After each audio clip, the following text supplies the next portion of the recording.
morning, everyone. I'm Dr. Kim Allen Williams, Chair of Medicine here at the University of Louisville. And it's my pleasure this morning to introduce our introducer for our Grand Rounds today. Our Grand Rounds will be given by Dr. Laura Mariani, who's an Associate Professor of Medicine and Associate Director of the Nephrology Fellowship Program and the Assistant Medicine Clerkship Director at University of Michigan School of Medicine, and she'll be talking about machine learning and digital pathology for the clinician. But to do the proper introduction, because this is our 2024 Gaspar Carrasquer lecture, will be Dr. Rosemary Youssef, who will introduce the honorary lecture, and our honorary lecturer. Dr. Youssef is our Chief of the Division of Nephrology and Professor of Medicine. With that, I'll turn it over to Dr. Youssef. Yeah, unfortunately, we have multiple introductions. So Dr. Castor will actually introduce Dr. Mariani. But I wanted to take a little time and talk about Dr. Carrasquer because he was integral in our division for many years. He was born in Valencia, Spain, received his medical degree at the University of Valencia. He came to the United States in 1953, did his residency at City Hospital on Welfare Island in New York, and then came to what was the Louisville General Hospital at that time. He was a research fellow at the University of Louisville in the Department of Physiology, and he worked through all the academic ranks to be a professor of medicine with tenure in 1974. He worked at UofL for 49 years. He was well known internationally for his groundbreaking research on physiology of electrogenic cellular pumps and ion transport. I think he's most remembered as being one of the best teachers of physiology for us. His former students continued to, comment about his teaching and, sought his counsel and insight long after they left UofL. He died in 2017, and this lecture, the Carrasquer Lecture, was established in 2018 by his friends, family, and fellow faculty at the University of Louisville and the Louisville community. So usually I invite someone who's going to speak on ions and ion channels. However, the other thing that Dr. Carrasquer did was he used different techniques to find the answers to his questions. So I'm very pleased to invite Dr. Mariani to discuss some of her groundbreaking approaches to renal pathology.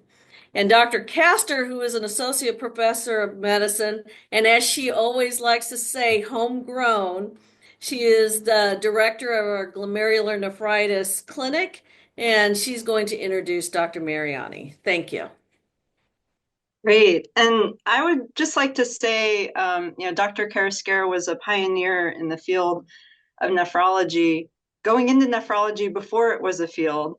And now we have Dr. Mariani, who is another pioneer, looking into, shall I say, AI approaches or machine learning approaches to dealing with the big data that we have obtained in these large cohorts and to try to make sense of them. So it is my pleasure to introduce Dr. Laura Mariani, who, as we heard earlier, is an associate professor of medicine at University of Michigan.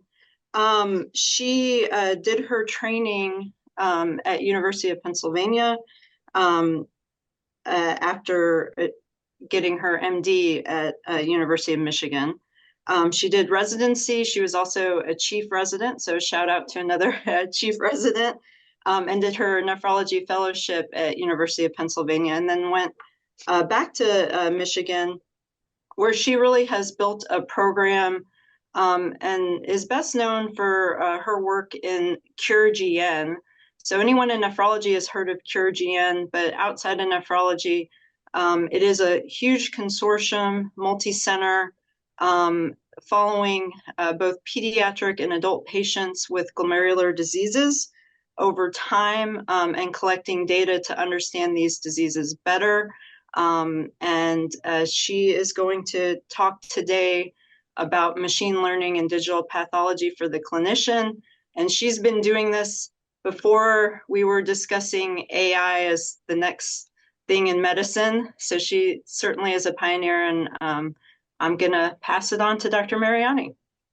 Great. Well, thanks so much for the invitation. This is such a treat. Obviously, I've known Dawn for a while, and then Gunjan Garg in your nephrology division was a fellow here, and then I have research collaborators there too, John Klein, Tim Cummins, and Mike Merchant. So I really feel I've already been working with the University of Louisville, and I'm really delighted to present some work today. So as Dawn mentioned, I'm going to give you a little tour through some of the work that I've been doing in machine learning and digital pathology. And I'll just say as a disclaimer right here, I am neither a computer scientist nor a pathologist. But one of the things I love about the glomerular disease world is that I get to work with people with very different expertise. And sometimes we get to tackle problems that none of us by ourselves would be able to answer, but as a group, we really can. And today really does look like this in Ann Arbor. It's super snowy. The Ann Arbor public schools are actually closed. You know, I hope it's warmer where you are. All right, here are my disclosures here. I do work with some companies that work in glomerular disease space, but none of them apply to the work that I'm going to show today. Okay, so what would I like to talk to you? So here's my overall objective. So first, I'll tell you a little bit how I got interested in glomerular disease and some of the problems that I see.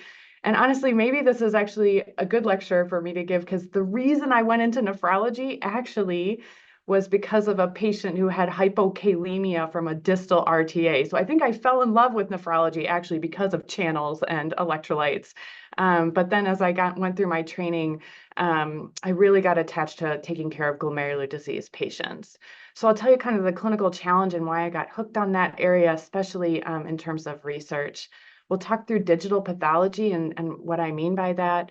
I'll give a very high-level overview of machine learning, some approaches, tasks, and some limitations. And then I'll show you how we've applied this to kidney disease. All right, so glomerular disease. It has multiple challenges. Okay, so the first one is that we put people in a bucket based on a pattern of injury on the biopsy. And because I know we have some medicine residents and some general internists and people that are not in nephrology at all, I'm going to give you a little refresher on glomerular disease. Okay, so I still like the good old nephritic, the one letter that was meant to confuse all medical students forever. So nephritic. For nephrotic, what I like to split is to think about these as sort of primary immune-mediated diseases or secondary diseases. And the problem is that the biopsy looks the same. So for example, we have minimal change disease, most common in kids. And this is where, you know, those foot processes get effaced. You can have that from an immune-mediated cause where we don't totally know the etiology, but you can have many secondary causes, medications, malignancies, infections, where the patient presents very similarly, the biopsy looks the same, but the underlying biology is probably different. And that's true for all of our nephrotic syndromes, minimal change, FSGS, membranous nephropathy. They have a primary immune-mediated version and they have a secondary version. For the nephritics, I actually think the most useful thing is serum complement levels. So we have low complement levels and normal complement levels. And your nephritic syndromes, which I'm not going to talk about today, kind of split actually pretty nicely. So diagnostically, a serum complement level, C3 and C4, really helpful to like in terms of diagnostic of nephritic syndromes. But for all of these glomerular diseases, our standard evaluation is to look at the urine, quantify proteinuria, and then to do a kidney biopsy. And when I think about this problem, that the underlying biology is so different that many, many causes can lead to the same pattern of injury, this is why I think the biopsy must have more information there than we're currently using it for. Okay, and I think, you know, just to highlight this problem even more, FSGS is kind of the, I think, poster child of like multiple possible etiologies leading to the same pattern of injury. So for focal segmental glomerulosclerosis, that means part of some of the glomeruli are scarred. And if you just scan down this column of etiologies, you can see we think there's some people that have a circulating factor. There's many people that have genetic causes, mainly mutations in podocyte proteins, there's drugs, infections, including COVID, there's podocyte loss from a variety of different reasons. So you can see that, even though we lump people with this shared image on a biopsy, there's many, many things potentially going on in the background. All right, the second challenge is that even when we group those patients by their pattern of injury, maybe it's not a surprise that they don't have the same disease course. So for example, these are two patients with FSGS of mine, and I think highlight why I got interested in glomerular disease. So these are patients I took care of as a fellow. Patient A, 26-year-old man, born in the Philippines, otherwise healthy, diagnosed in his around age 20. When he first shows up with florid nephrotic syndrome, his kidney function is fine. His GFR is in the 90s, and he's exquisitely sensitive to immunosuppression. You almost put a bottle of tacrolimus in the room, and his proteinuria melts away. And then if he stops the medicine, which periodically would happen, he would lose his health insurance and not be able to get his medicines, and his disease would just explode. Patient B, also young woman, African-American. She was born prematurely, but otherwise was healthy. Also diagnosed in her early 20s, but she went actually ER to ER to ER before they finally figured out what was going on. She presented with a lot of abdominal symptoms. By the time she gets diagnosed, her GFR is already in less than 30. We tried multiple medicines, steroids, tacrolimus, MMF, really none of them touched it. And when I left fellowship, she was starting dialysis. So it's deeply unsatisfying to me that these patients get labeled the same thing by one feature on the biopsy, this partial scar in the glomerulus. When I think anyone can look at these patients and say, there's something different going on here. And maybe there was something we should have known on that biopsy that could tell us what course they were going to have.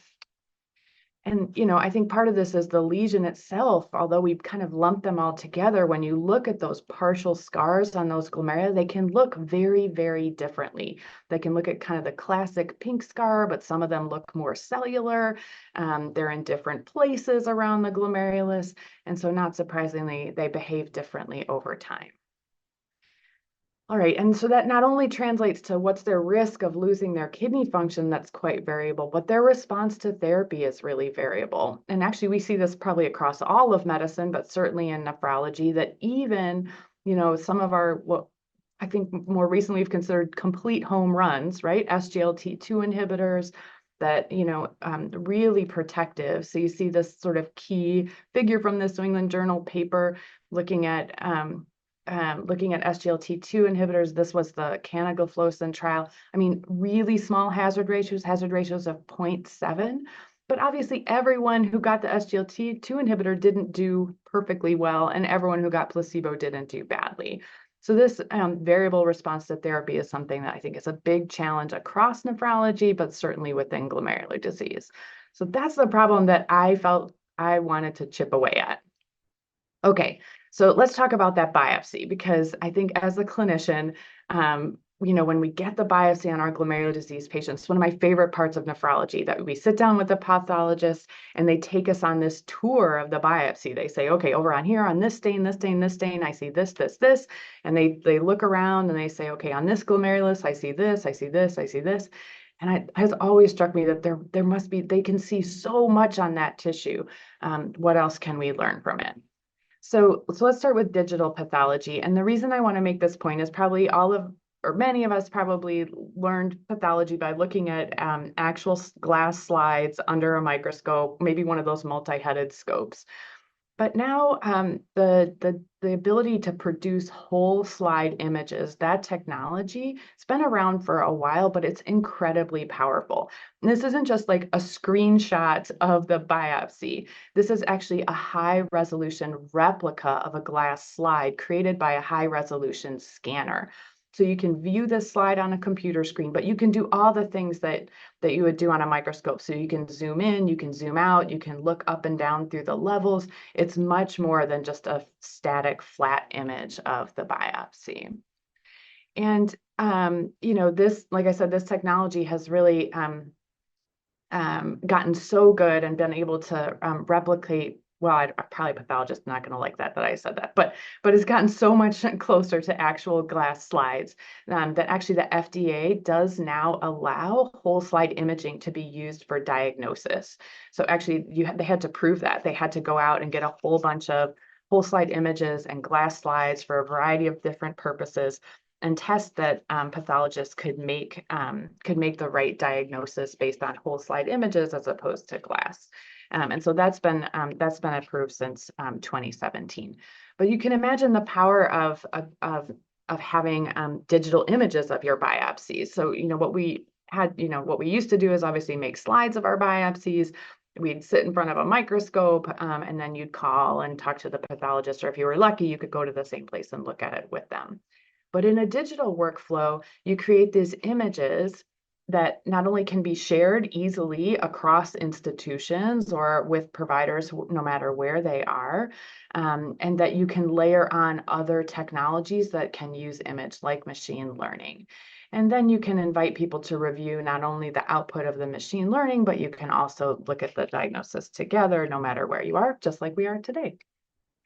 All right, so that's what digital pathology is, and like I said, it actually has been validated even in the clinical world to be able to use for diagnostics.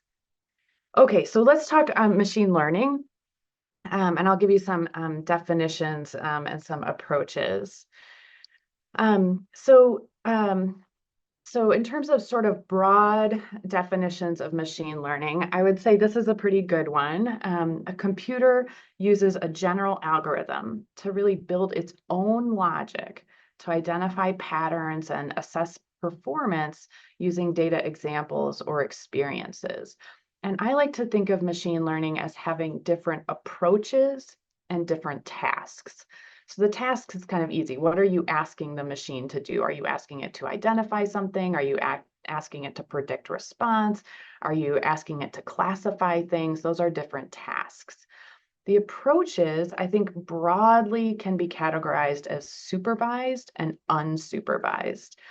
So in a supervised approach, the data that you provide to the machine learning algorithm is labeled. So you have told it the right and wrong answers. You've told it who's a responder, who's a non-responder. You've told it who ended up on kidney failure and who didn't. And so that is supervised learning. The machine is trying to take all the other data that you've given it and trying to predict those labeled outcomes.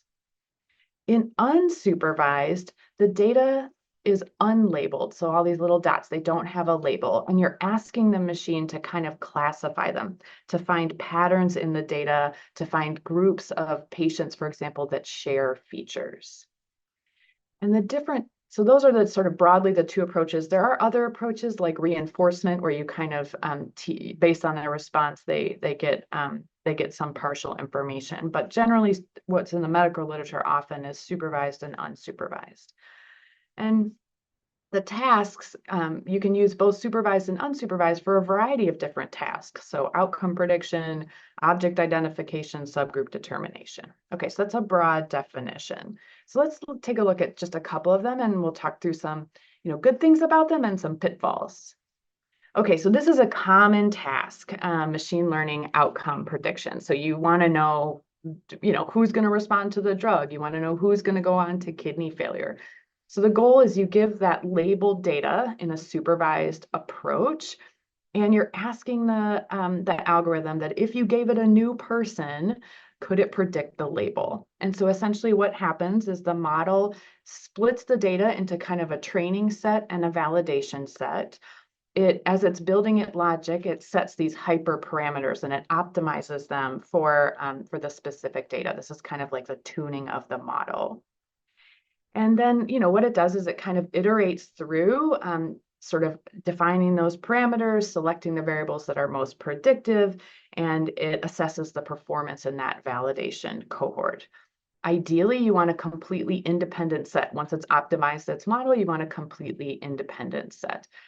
And so some classic examples here are, penalized regression and random forest. You'll see a lot of these in the medical literature. There are some really important pitfalls.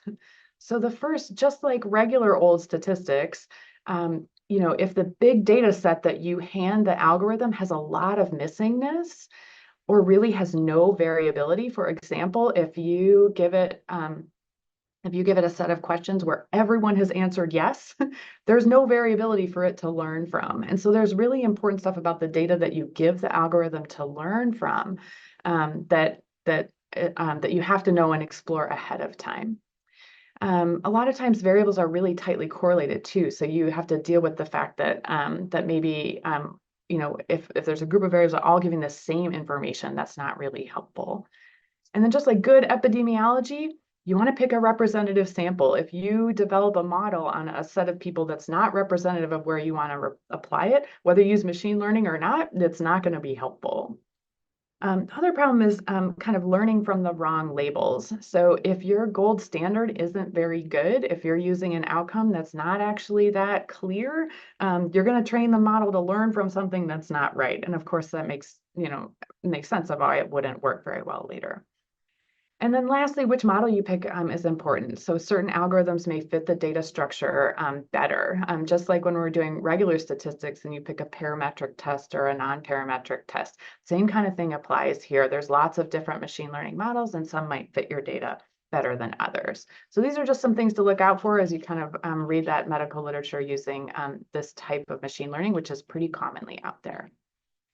Okay, what about object identification? This is kind of most relevant for pathology. So again, for object identification, maybe some of you have an app where you identify plants, right? So these are pictures of poison ivy for those of you who haven't run across poison ivy. So essentially, this is again typically a supervised task. You provide the computer annotated images where you have said, this is poison ivy and this isn't. And it learns by using all those different images to find poison ivy or not. And it's a very similar process that they have a training, a validation, and an independent test set as well. But this time, typically the features are pixels. So instead of giving, features that are all the information about the individual patient, here the features are pixels. And so a classic example that you'll see in literature are these convolutional neural networks. They're used a lot there. So some really important pitfalls here. So it's standardizing the images. So for biopsies, it's really important that the images are created in the same way and the tissue is processed in the same way. You need that consistency across to be able to learn from it. You also need sufficient gold standard. So for poison ivy, you need the early plant in the spring. You need the small plants that are just on the ground. You need to know that poison ivy can grow in a vine. You need all the different versions of that for the computer to be able to actually identify poison ivy in all the different settings it is. And you can imagine it's the same thing. For glomerular disease or for kidney biopsies, you need all the different ways that a kidney biopsy can look. I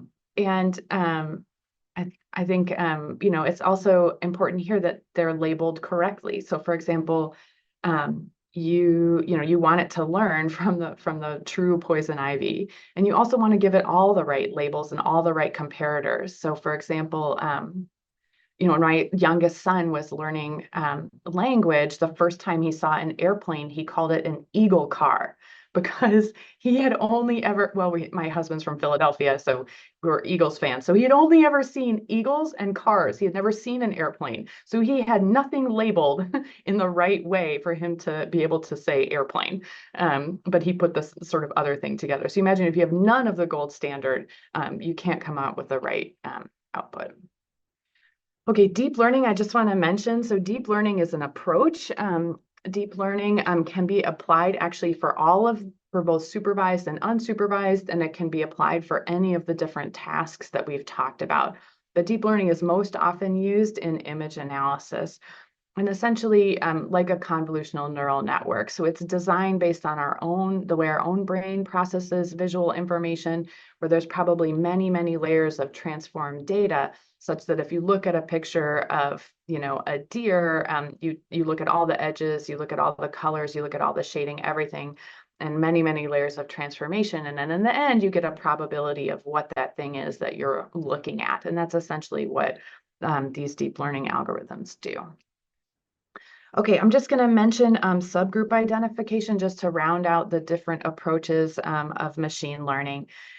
So essentially what you're doing here in an unsupervised approach to subgroup identification, you're handing the algorithm data that is unlabeled, and you're trying to ask, is there a structure to this data? Can it group people or observations based on the structure of the data? The process really varies a lot by the algorithm. I think the most common example that we see is clustering algorithms. So for example, here, this is from the Kidney Precision Medicine project, where it's grouping cells. So each one of these dots is a kidney cell, and it's using their transcriptomic data to find cells that are related to each other. So here are some important pitfalls are, again, you need a representative sample, and then you need to know that the clustering isn't being driven by outliers. So for example, if you leave some data out and put some data back in, you get the same sort of cluster solution. It's also sometimes there are methods to figure out exactly when you look at a clustering algorithm, how many groups really are there. All right, so I think, bringing this back to my problem of glomerular disease and how we can harness machine learning and digital pathology to help us. So I think it's back to this fundamental problem that the defining lesion, that we put people in those buckets on my schematic, it's actually very few features that put people in the kind of diagnostic bucket. That lesion can be heterogeneous. And as we look across the whole tissue, really feels like we should be able to get much more information there. And I think the appeal of machine learning is not only can it identify things, but it can quantify them. It can handle a lot of data and can standardize it across readers. And I think this actually isn't too much of a pipe dream. In fact, there is a technology out there that's been approved to use machine learning to analyze images for clinical practice. So this is device approval back from actually 2018. So they analyzed images from the eye by a retinal camera and actually just categorized, did retinopathy look mild or worse, or did it look negative? And if it was negative, it was had such a high negative predictive value that you could just rescreen in a year. So I think it's, there's regulatory pathways to be able to do this kind of work, and I think isn't hopefully too much of a pipe dream. Okay, so let's apply it to some kidney disease. Okay, so the first thing, there's lots of different ways you can use machine learning in pathology. And again, just the caveat, I'm not a computer scientist or a pathologist, but I just find this work super exciting and have some great collaborators in the area. So the first thing that you can actually use machine learning for is that sort of problem that before you even give images to a machine learning algorithm, you need to know that you're using images that are high enough quality. And so you can imagine that when you collect biopsies from all over the place, especially in something like glomerular disease where it's rare, you get a variety of different processing, and then also just sorts of artifacts. So dirty slides, pen markings, bubbles, folds, things like this. And obviously you do not want your machine learning algorithm to predict outcome based on green pen. That's just not what you want. So you need to be able to detect not only artifacts, but you need to detect differences in staining.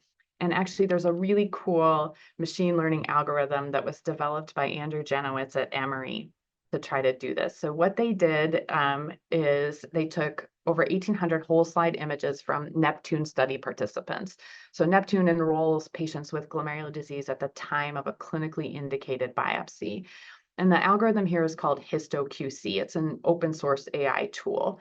And essentially what it looks like is down in this graph. So each column here is a different feature of the image. And some of them you would recognize, contrast, brightness, how much blue or red or, different colors are there. But some of them are things that the computer can see that the human eye can't really see.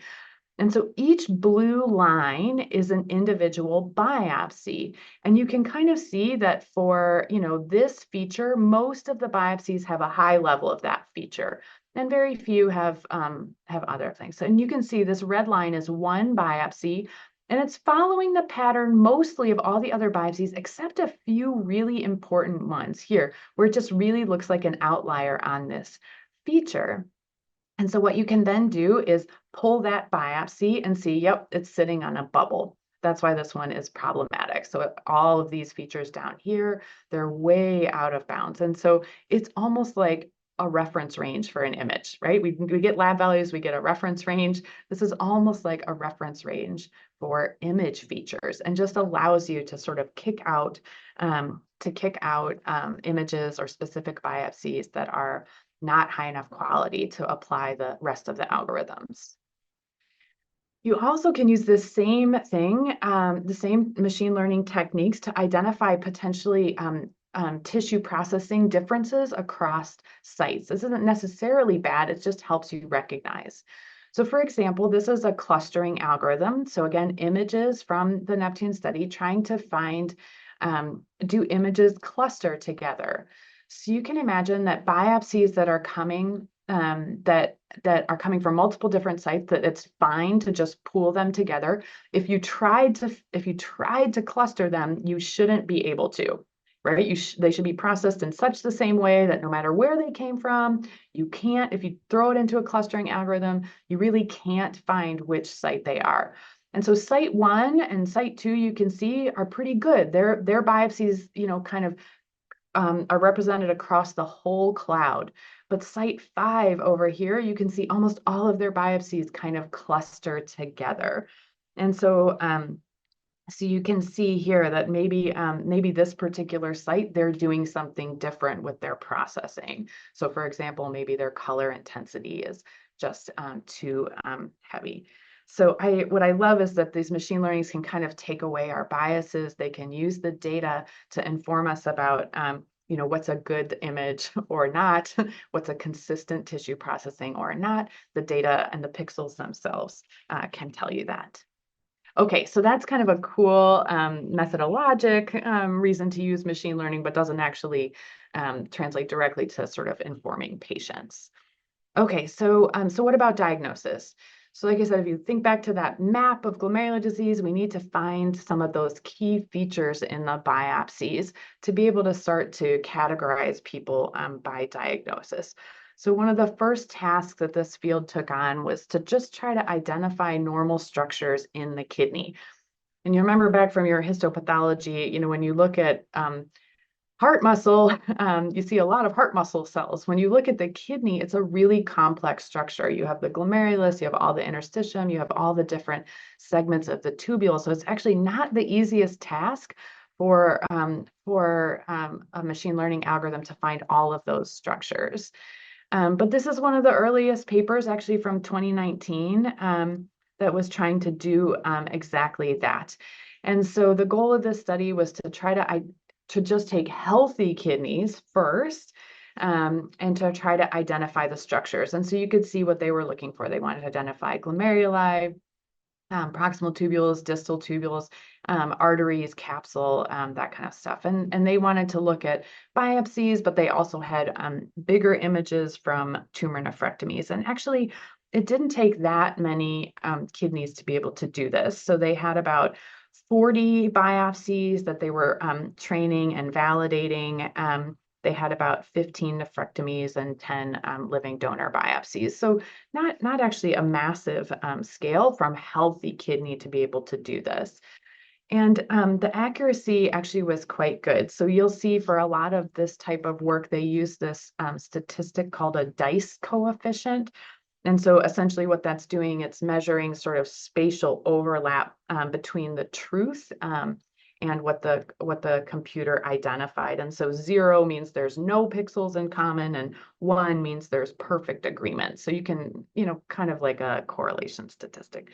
Okay, so what you can see here is actually for glomeruli, it actually was quite good. For proximal tubules, it was quite good. Interstitium, a little bit harder. I think what was important though is, you can see this segmentation. If you had to draw lines around all this stuff, it would take quite a long time.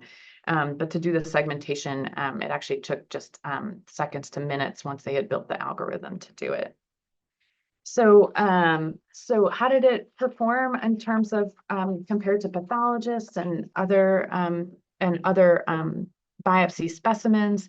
So actually was pretty good. So compared to what they had annotated from pathologists, They, in terms of glomeruli, 92.7% of the over 1,800 that had been annotated, they were the algorithm was able to identify, and the interclass correlation was quite high in the 0.9. So really good agreement compared to pathologists. So like I said, this is one of the earliest studies. There's lots of exciting image analysis happening in all sorts of fields of medicine. I think nephrology, like I said, because of the complexity of the kidney tissue, was a little bit maybe later to the game. But what they learned from this kind of initial work is that really pretty good at identifying normal structures, identifying ones that were damaged, atrophic tubules, sclerotic glomeruli, was much harder. And so what they said is, what we need is just a much bigger sample set with a wide range of pathology. And that we need, not only all to represent all the different types of diseases that people were interested in. So since that time, a lot of groups have been then starting to chip away at can we identify kidney structures that are damaged? And so this group has done a lot of work in diabetic nephropathy. They used, again, whole slide images to classify degree of damage from diabetes. And the algorithm could look at number of cells, it could look for how much scarring was there, it could look for how much open space was there, all the features that are kind of hallmarks of a healthy glomerulus, and quantify those that were start to be damaged. And so they could look at color and texture, distance between structures, things like that. And so, when humans look at the mesangium, they can kind of say, oh, that looks sort of thick or not thick, but the computer actually has to quantify it to be able to say whether something is thick or not. So what they used here is intercompartmental distance to quantitate mesangial thickening, kind of a hallmark of early diabetic kidney disease. And so what's powerful about as they moved to not only just identifying structures, but then quantifying the degree of damage. Something that we often say, oh, that looks mild, moderate, severe, the computer can actually put a number to it, which is a big advantage of these approaches. Okay, so what about glomerular disease? So we've done this in our Neptune cohort. Again, the Neptune, it enrolls people at the time of a clinically indicated biopsy from 29 sites. This one starting out was just minimal change disease. But all of these approaches have been supervised, meaning that a pathologist went through and annotated the ground truth. And here you can see in this work, again, they were looking to identify a range of structures in glomerular disease. And just to show you the amount of time it must have taken a pathologist to go through and manually annotate all of these features such that the computer could learn from it. It's a ton of work, hours and hours and hours of the 30,000 annotations that were put in these biopsies. Okay, but in the end,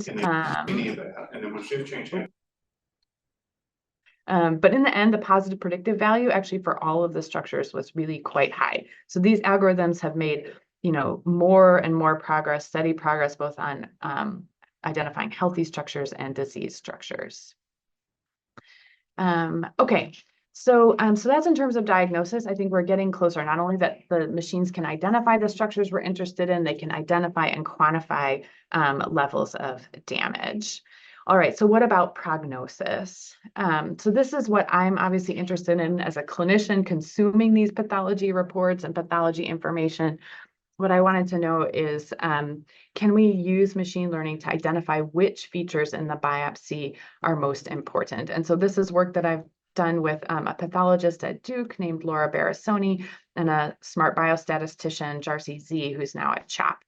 And so again, this was using the Neptune data set, although we've done this work also in our CureGN data set. And what we did is we took patients to start just with minimal change disease and FSGS.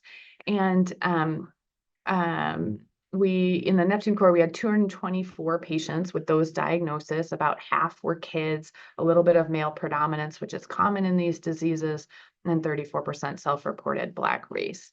And what the pathologists had done in Neptune is they recognized that there's so much more information in the biopsy. And so what our Neptune pathologists do is a really amazing scoring system.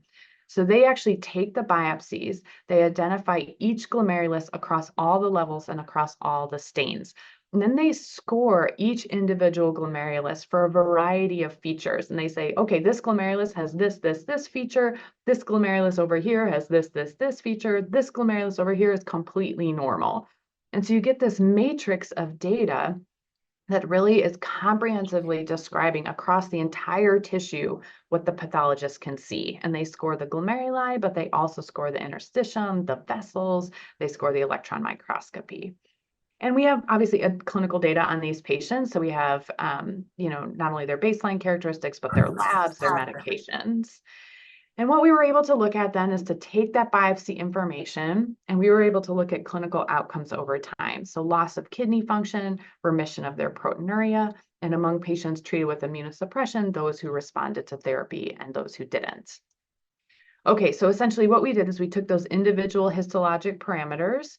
We then subsequently added our other data domains, electron microscopy, and then clinical features. And as each model that we built, we were interested in what were the top predictors of the outcomes that we were interested in. So how many things did you need to know about that biopsy to be able to accurately predict the outcome? Did you need 5 features, 10, 15, 20? And in the end, we got a top predictor list. We found that as pathologists were looking at the biopsies, a lot of the features were kind of correlated, and sometimes a similar feature, sometimes one pathologist would call it one thing and one pathologist would call it another.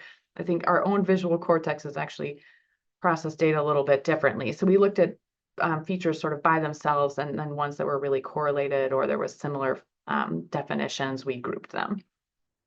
Okay, so first what we did is, remember way back when I said that, algorithms might fit your data differently.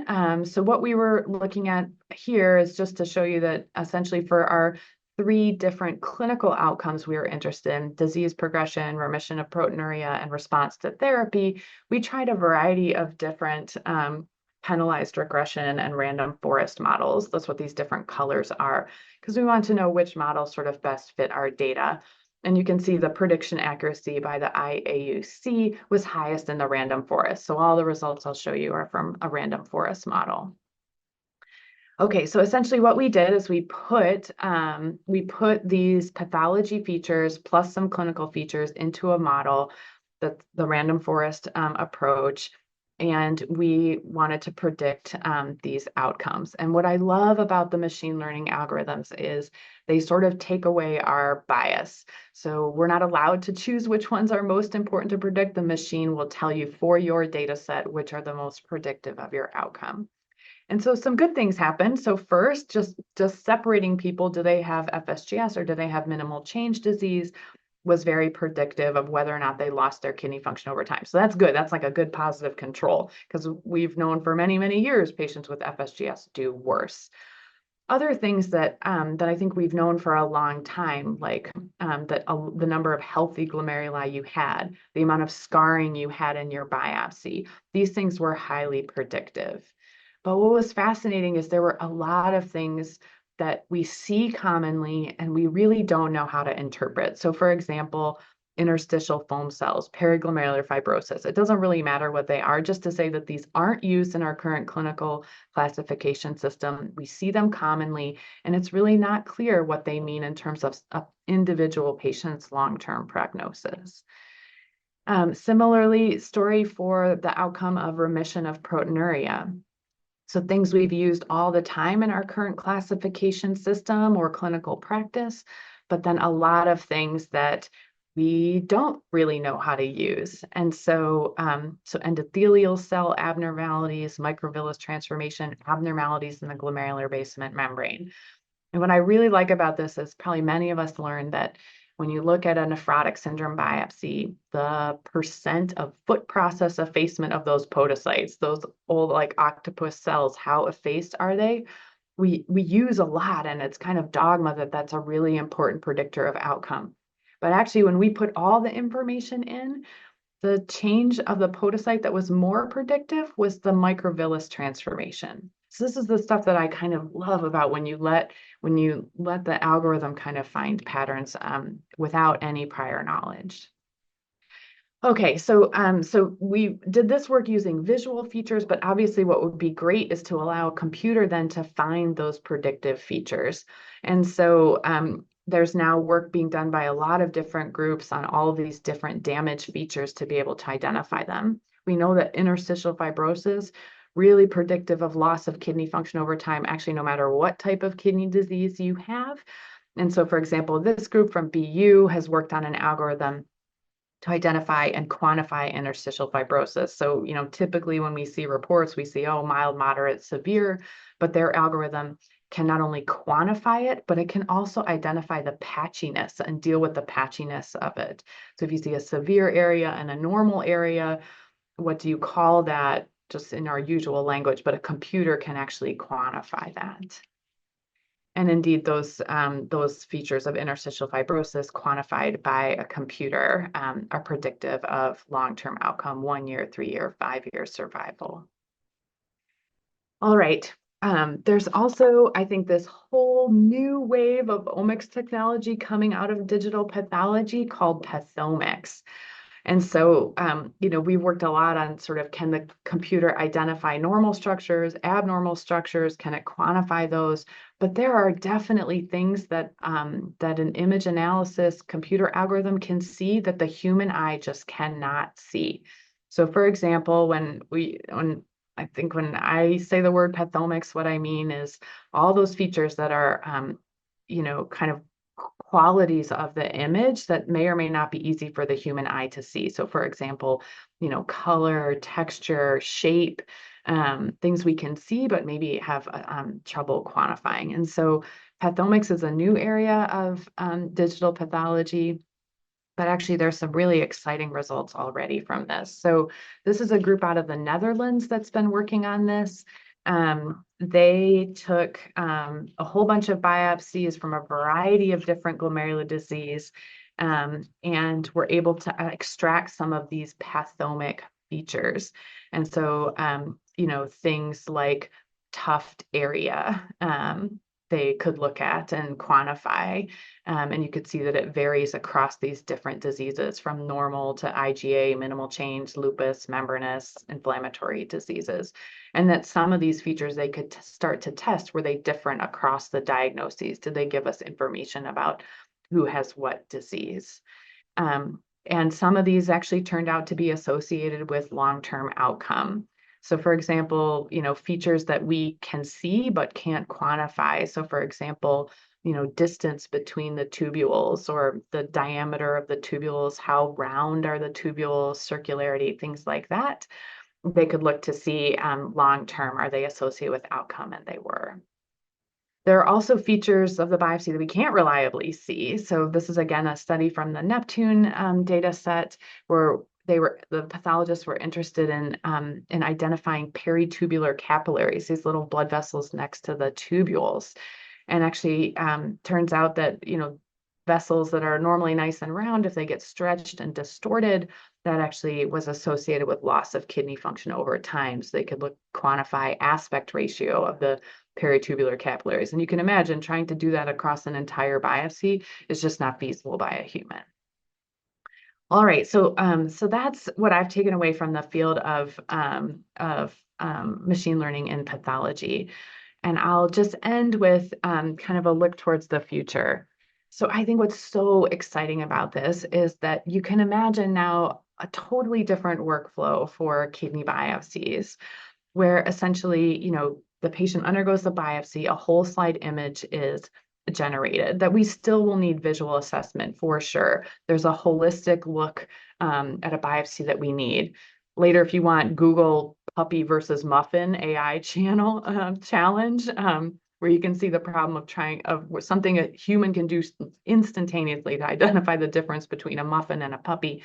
But we need that sort of holistic picture that I think probably humans will always be needed for. And that there's, sort of this quantification of features we see that we could add on, and pathomic features that then you could add in clinical data, you can add in other omics technology and get a much richer characterization of our patients than we currently have right now. And there's lots of people working on this, applying machine learning to all sorts of data sets to do that sort of more holistic picture. So large language models that can extract data and information from our charts, including natural language processing, that applying it to other imaging data, so ultrasounds or MRIs of the kidney, that as we can generate many, many biomarkers across the proteomics and metabolomics space, that all of that could be integrated into machine learning algorithms to be able to really provide the information we need for our patients. And I think the good news is that to be able to do this and actually get it out of the research lab and into the clinic in the clinical space, there's a lot of work that has to be done, including, making sure that, when the models are built, they're on representative samples, that they're tested adequately, there's external validation, that it's performing well in all of the subgroups that you're interested in before it's clinically implicated or clinically implemented. And there's actually some really good guidance out there already from the FDA who has seen this coming for how AI or machine learning based software as a device should be thought through. So I will end there. I'm just going to acknowledge I work with a great group at the University of Michigan, but actually the most fun part of working in rare disease is you get to meet people from all over the country and all over the world that are interested in rare diseases. And so that's where I've gotten to be able to work with people doing very different types of science than what I do, including the people I've listed here. And lastly, I'll just thank the patients and the study coordinators that collect the data for our studies. None of this would be possible without them. And I always think how brave it is for those patients who just got a life-changing diagnosis to be willing to sign up for a cohort study and let us follow along with them. So I'm happy to stop there and take questions. My contact information is there if anyone has questions afterwards either. Thank you so much, Dr. Mariani.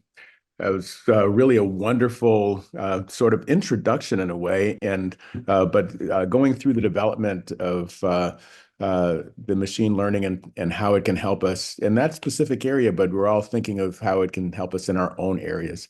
Going to turn it over to Dr. Usef or Dr. Castor if they want to. I don't see any questions in the chat so far. Dawn, did you have a question first? I will let you go first.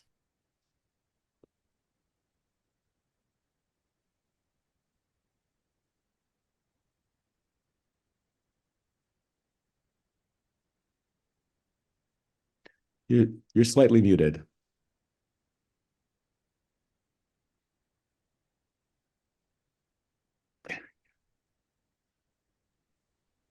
Okay, Dawn, we can't hear you. All right, well, you can type it in the chat and we'll read it. Yeah. Then I get to Yeah. take over. Yeah, she did put in the chat that her microphone is malfunctioning. So Oh, okay. So I was, Dr. Mariani, that was a great talk. Thank you very much. Have you all been able to look at the patients who got treatment and actually been able to use your algorithm to see the changes? I know you talked about looking at that, but I couldn't see whether there's, actual data showing that. Yeah, so we did. We applied it for that other outcome looking at treatment response, and it's a different set of features that predict response to immunosuppression, which maybe isn't a surprise. Anytime you pick a new sample set or a new outcome, you'll get different features that are predictive. So there was a different set of features that were predictive of treatment. I'll say the real challenge is when you use observational data, especially in glomerular disease, every possible combination, duration, dose, sequence of medicine you see. And it's because for all of our glomerular diseases, at least in nephrotic syndrome, minimal change in FSGS, there aren't FDA approved therapies in this area. And so people are really, we really are actually doing a little bit of trial and error. And so I see this in our data sets that just people are struggling to get these patients' disease under control. So then when you go to put that into a machine learning algorithm and you try to say, okay, I'm just going to find the people who were treated similarly, it's actually really hard to do, right? Like you already have a small Right. that. And then you try to narrow it down, and you can imagine, like, okay, I'm just going to find the people that got, calcineurin inhibitors. Well, like, they got different doses and durations and stuff. So actually, what I would love is for every company that does a trial for them to be able to collect images, when people are on standardized therapies. I think that would be actually probably more informative. It looks like there are a couple of questions in the chat. Usually Jason does this, but I can do this. So Don Castor said, what are your thoughts on using AI to distinguish between primary and secondary FSGS? Sometimes it is obvious, but other times the differences are more subtle. Yeah. So you remember I put that slide up there about all the different causes of FSGS. And you're right, this is a great problem for machine learning where you could put in all the features that you wanted, clinical features, pathology features, and ask the algorithm, can it make subgroups? And actually, Don, when I've done this with different data sets, I actually get different subgroups. So for example, if I put in tissue transcriptomics, people will separate into 3 different groups instead of 2. And so I think there's a lot to be learned there about, you know, how to make subgroups of FSGS while we're waiting for the actual biology to be figured out to put people in, mechanistically relevant groups. So we can do that. I think it's fascinating to see when you use pathology versus transcriptomics versus proteomics, you actually get different solutions. Dr. Emmons asked, can the correlation of the quality of current pathology help to do better correlation with urine studies, metabolomics, DNA, other, to potentially avoid renal biopsy in the future? Is anyone working on this? Yes, wouldn't that be great? Sorry, pathologists, but it would be great if we could find, for example, key features that were predictive of outcome and then walk through, just like you say, transcriptomics to proteomics, for example, and measure a urine biomarker that could give us that same information.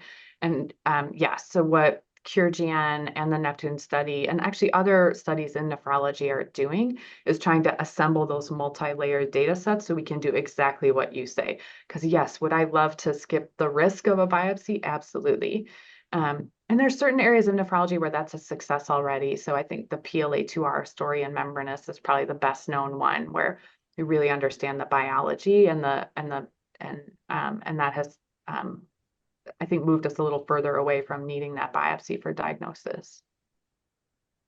Dr. Raj asks, how important is obtaining the ideal sample? For example, more medulla, more cortex, and does the machine learning actually adapt to the sample that you got? Yeah, I mean, I think that's a great question of just representativeness. So there's the real world data of some biopsies have more or less cortex. And as long as you have enough of a sample to be able to see all those different versions, you should be able to learn from learn from the ones that have certain whatnot. Does that let you, I guess you could then, and then you can present new cases that only have medulla, and can it still give you the right answer? So you can actually ask that question, I think, in a machine learning experiment. And Tim Cummings says, thanks, Laura, great talk. Do you see integrating proteomics analysis into these kinds of AI approaches? And surprise, surprise, it is a proteomics question. Exactly. I can't say no to that, Tim, of course. Proteomics is a great place to apply machine learning, as you already are doing beautifully. Jason, I hand it back to you. All right. And actually, Dr. Sarakbi got a question just at the under the wire. He said he asks, that says, Dr. Hussam Sarakbi is our chief of rheumatology. He wants to know, he asks, for lupus nephritis, can you give us an example how AI helped you in choosing a treatment? Oh, it's a great question. So I think choosing treatments definitely is something we could do. I don't know of any model that's helped choose AI, but this is a great area for lupus, probably now a good area for IgA nephropathy as multiple new agents are being approved. So we just need the right data set to learn from, and maybe you have one where we could build an algorithm that kind of helps predict that. People are also doing AI in sort of trial emulations where, studies where we won't ever do head-to-head comparisons. Are there ways to use approaches like this to sort of answer those head-to-head comparison questions that we can't otherwise do? Right, I think that's all from the chat area. So before I hand it off to, I guess, Dr. Youssef and Dr. Williams, if they want to do kind of a quick closing, for all, as you know, as we mentioned today is Dr. Gaspar Carrasquer lecture, and one thing we do for all of our visiting lectures, we have a little gift for you that's it's synonymous with the city of Louisville. So you will be getting your very own personalized Louisville Slugger bat. Oh my gosh. I am the mom of 3 boys. They're going to be so excited. So we'll get that to you here in a few days, and we really appreciate it, and great talk, and want to thank Dr. Casper, Dr. Youssef for facilitating, and another great talk, and for friends and family of Dr. Carrasquer, thank you for joining us again this year for another great Carrasquer lecture. And Dr. Youssef or Dr. Williams, did you have anything you'd like to add in closing? Just adding my thanks.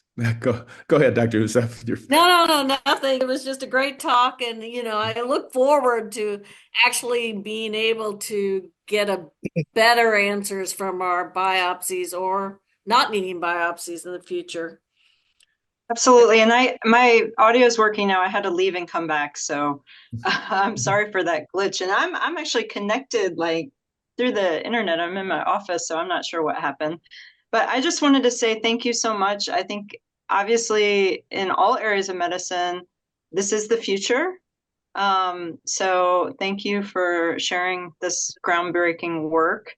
And hopefully we'll get to an age of personalized medicine where we can, instead of exposing people to toxic medicines that don't work for them, we can know in advance, what the best line of therapy is. And certainly I think anyone in other fields could see how important this application is moving forward. And again, thank you so much. I know this is a busy time of year, so thank you for coming and giving this wonderful talk that has broad applications, I think, to all areas of medicine. Great. Thank you so much for having me. Great. I'll just say again, thanks to our Carrasquer family, and really appreciate the fact that you can honor the patriarch of this and do this on an annual basis. Thank you very much, Dr. Mariani, and we can switch over to the Cardinal Minute anytime you're ready, Jason.